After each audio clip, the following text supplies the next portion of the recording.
I did not expect this to happen today. I did not expect Oscar de la Hoya.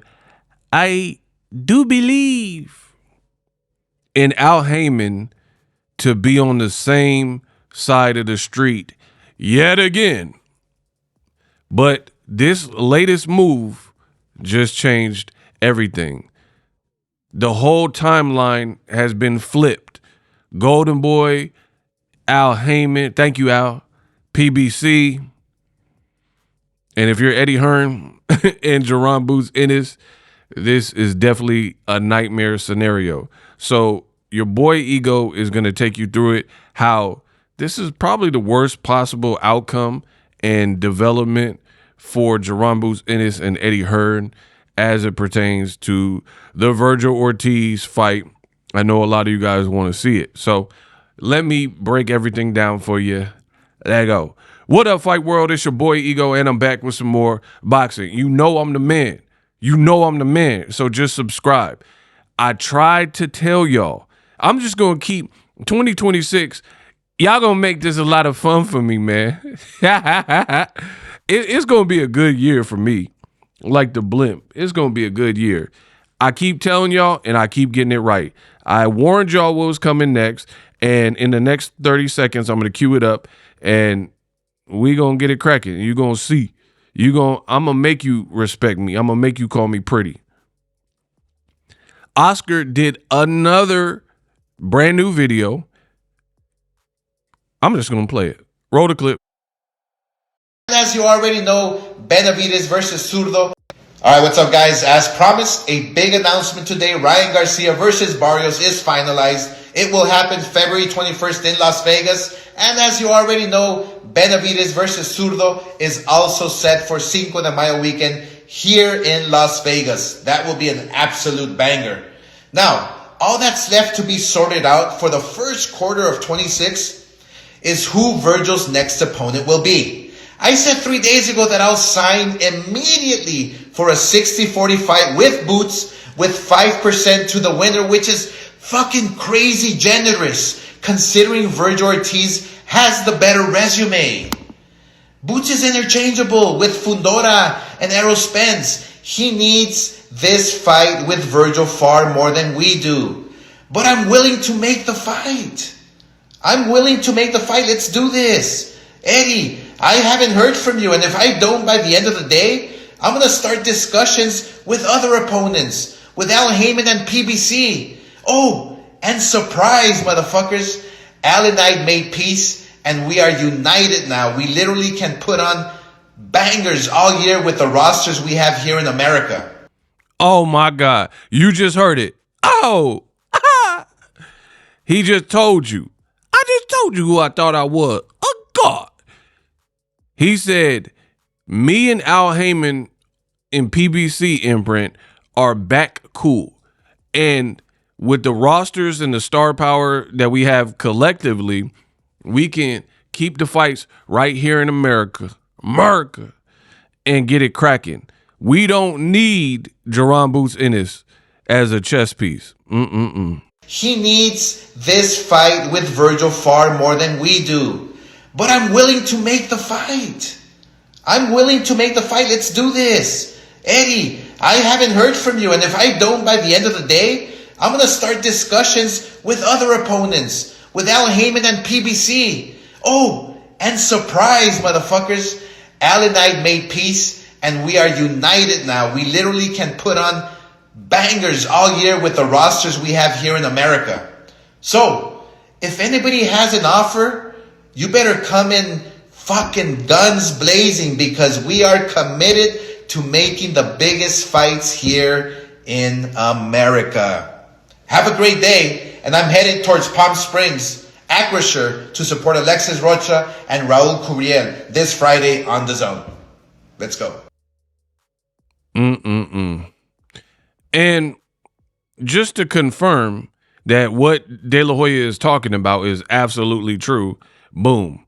You got Mario Barrios, a PBC adjacent fighter and champion, and this is the official flyer. It was announced for February 21st. the ring high stakes Barrios versus Garcia. So clearly he's back in the good graces with PBC. He's back willing to work with PBC. And this is what I warned y'all about. Now, I know I'm great at this point. I know I'm great. Y'all think it's just talk. I'm the best in the business, and it's not even close. I try to tell you what was to come. With Oscar being back cool with PBC, it just opens up a litany and plethora of different fights for his fighter. You have to understand, get in where you fit in. De La Hoya, his objective is to get himself paid after he gets Vergil Ortiz paid. Give opportunities to his fighter. PBC has the deepest pool of 154-pound fighters. They don't have Boots and Ennis working on their platform anymore. But the problem for Eddie Hearn, that's why I said earlier, it's a nightmare scenario.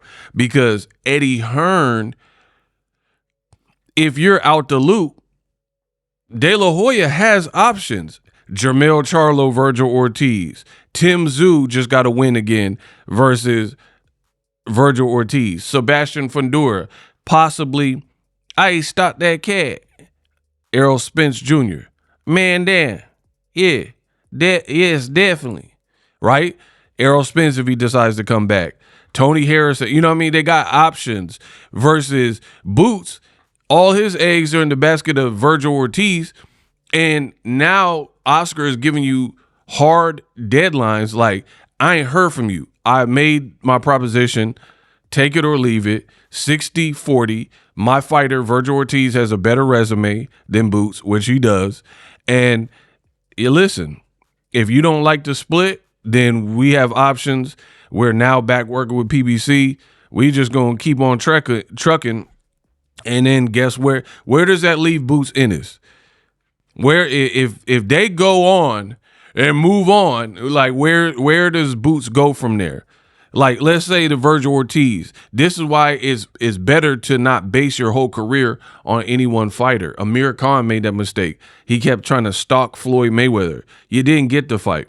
Then he started trying to get Pacquiao too. You didn't get the fight. So you stall out your whole career in hopes of fighting like one or two guys, and then this is what happens when you could have just been moving on and building. Like, that's why I'll forever have respect for David Benavidez, because when Canelo was playing around, he was like, F Canelo, I'm out.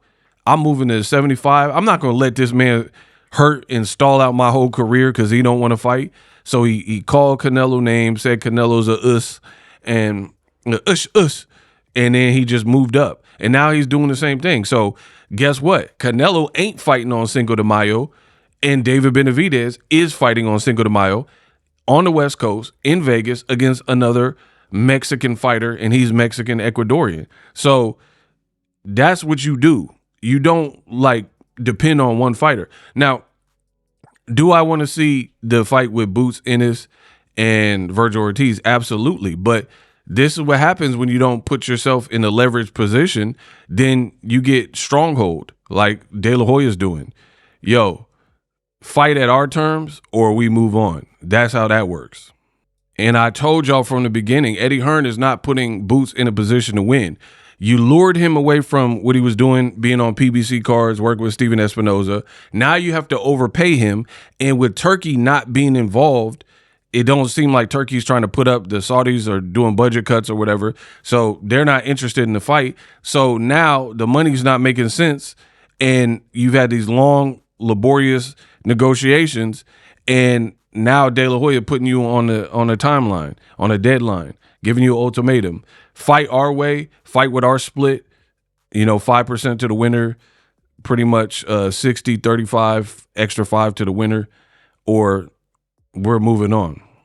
And I warned y'all, if y'all remember me saying these things before they happen, type I remember in the comment section. For more boxing news and accurate, non-clickbait, accurate breakdowns, subscribe to my channel. But I told you this moment is coming, and De La Hoya has the power in this equation because he got the options, especially clicking back up with Al Haymon. Eddie Hearn don't. What is Eddie Hearn going to do? Boots versus who? Josh Kelly Murtazaev winner, maybe, or some roundabout Lima type of dude that nobody wants to see Boots in his fight. This is what happens when you don't have the leverage and the power. And De La Hoya, he's beefing with Eddie.